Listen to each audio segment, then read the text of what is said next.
Cette vidéo est sponsorisée par CopyTransCat, l'application qui vous permet de transférer le contenu de votre iDevice vers votre ordinateur.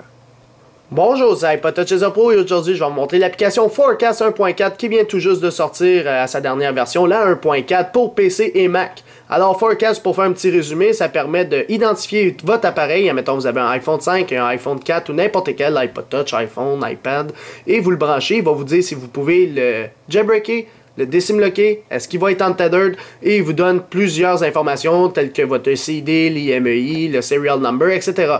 Fait que ça c'est Forecast, puis qui vient de sortir en version 1.4 pour être supporté pour l'iPhone 5, l'iPad mini, toutes les dernières générations d'appareils qui sont sortis, et même chose pour les firmware.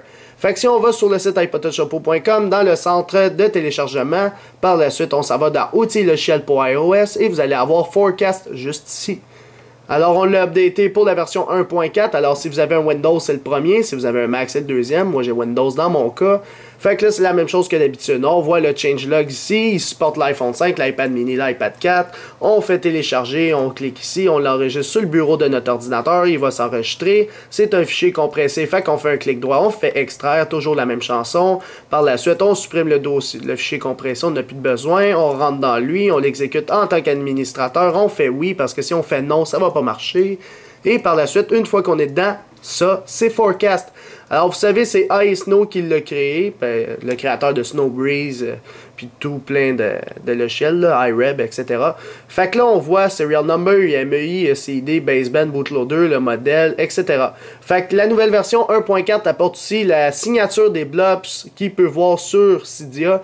Alors, si vous branchez votre appareil, il peut identifier toutes les signatures SSH de votre appareil qui est enregistré sur le serveur de Soric. Alors, juste pour une question de confidentialité, juste en haut, tu as ton numéro de série, tu as l'IMEI, tu as le CD, c'est tout beau, mais c'est personnel ces informations-là. Je sais pas qu'est-ce qu'on peut faire avec, mais bon, je prends pas de chance. Alors bien sûr, on a le baseband de notre iPhone, c'est un iPhone, on a le bootloader. Par la suite, on a le modèle. Moi, c'est un iPhone 5 que je viens de brancher actuellement. Alors par la suite, bien sûr, il n'y a pas de signature SSH enregistrée sur le serveur de Cydia, parce que je les ai pas sauvegardés. Est-ce que c'est jailbreakable? Non, évidemment, c'est un iPhone 5. Est-ce qu'on peut le désimloquer? Oui, via un factory unlock, ce qui veut dire un unlock légal. Et par la suite, est-ce que le jailbreak est untethered? Non.